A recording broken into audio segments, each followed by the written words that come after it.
Hi artists, in this video we're going to look at making the 3D form of our sculpture that we're going to be covering with paper mache.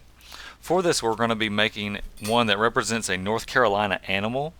So it can be an official state animal, or it can be one that you know is native to this area. So like I'm doing a cardinal, but you could also do like a colonial mustang, you could do a salamander, you could do a honeybee, or a tree frog. You could do one of our local snakes. What animal you decide is up to you. Just make sure it has a connection to North Carolina. But the materials you're going to need are some type of tape. You're going to probably need scissors. You're going to need some type of paper, whether it be newspaper, magazine, any type of scrap paper, notebook paper will work. You're also going to need some type of cereal boxes, and you might need a few toilet paper rolls. And what I started off with was balling up a shape that would be the size I want the body to be. That's usually going to be your biggest shape. And then I tried to ball up a shape to be the head that would be in proportion to it. So one that would be the right size compared to the body. The other things I've done ahead of this video are I started to make some basic features of it, like I tore a piece of newspaper into a triangle shape to start to make the crest, because that's unique to this animal. And I also cut out two diamond shapes to make the top and bottom beak. So once you've made those two big shapes, you'll want to connect them together. Now I could connect those a couple of ways. One is I'm not going to be using a toilet paper roll for my neck, mostly just because cardinals don't have a very prominent neck. But if you're making like say a horse, then you might use a toilet paper roll, or one that you've cut a little shorter, to make the neck for like a dog or a horse or some other animal that has a more prominent neck than say a bird.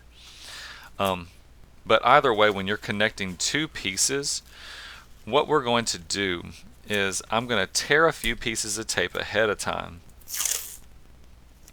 or cut depending on the type of tape. But if you're using masking tape, which I like to use because it's cheap and inexpensive, I'll hold it and I'll twist it apart. But then what I'm going to do is I'm going to hold those two pieces together, and then I'm going to put a few pieces that go up and down, and I'm going to do that in a few places.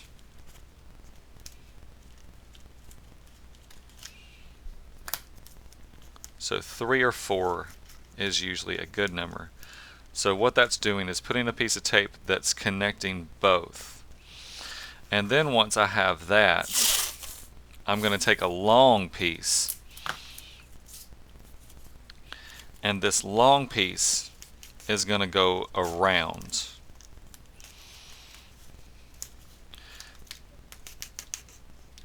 So a few up and down, and then one that goes all the way around. And that's going to connect those in place.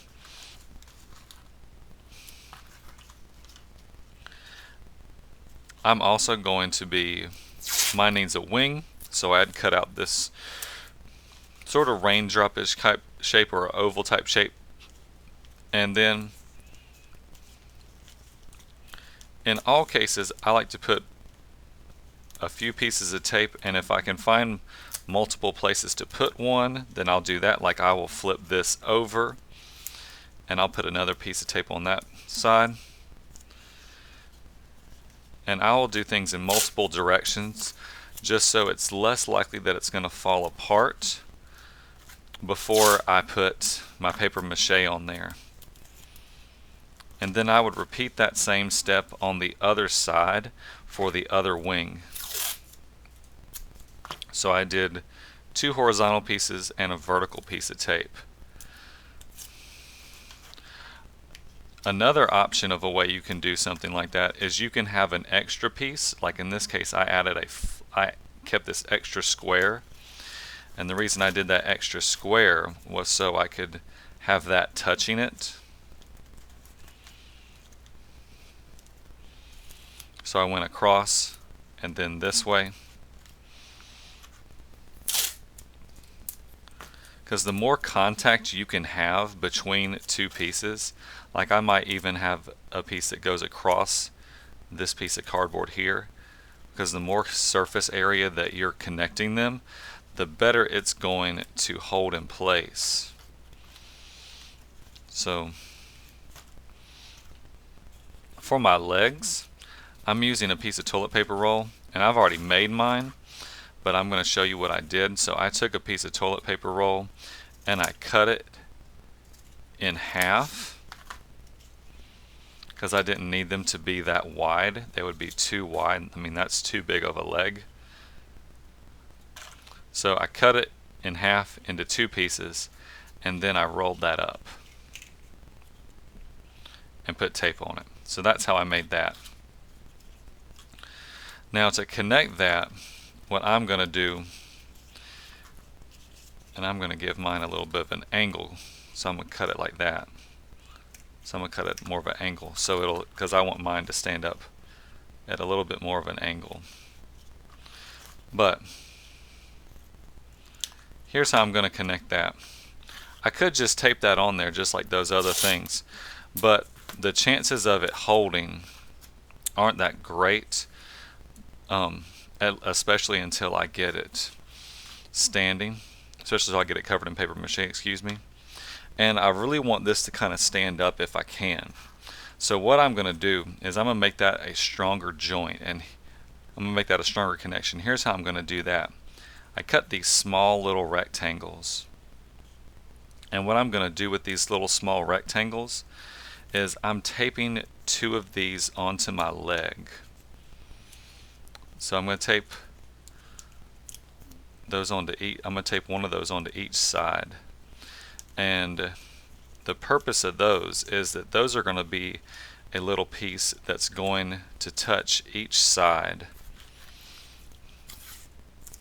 They're going to touch the leg and they're going to touch the body of my cardinal, and that piece is going to make this a much stronger connection to the body there than if I just did my tape.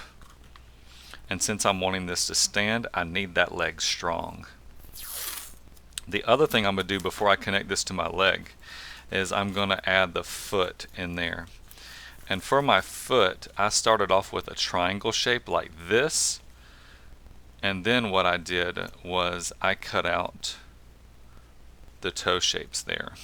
So I cut out two little triangles to get then my three little toes, or for my talon of my bird. And then what I'm going to do is that same up and down,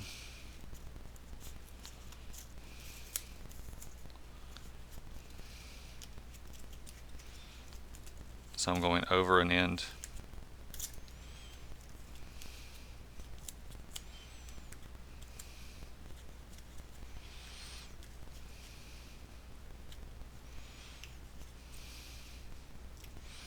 and I'm going to do that in a few different directions.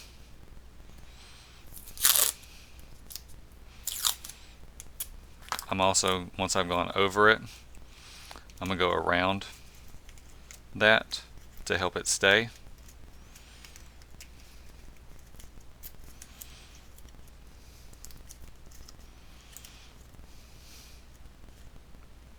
Alright, so now I have that. So then, to connect that,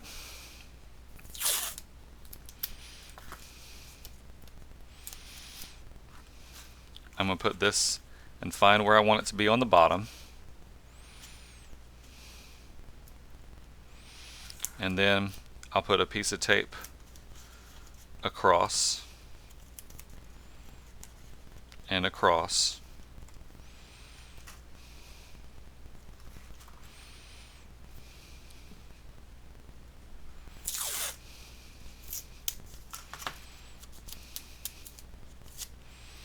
and I might do that in another spot because my tabs were a little long.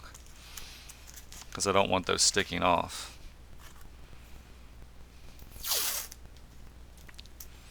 But then, like I've done in multiple places, once I have that, then I'm going to put a piece of tape that goes across there just to kind of hold that in place.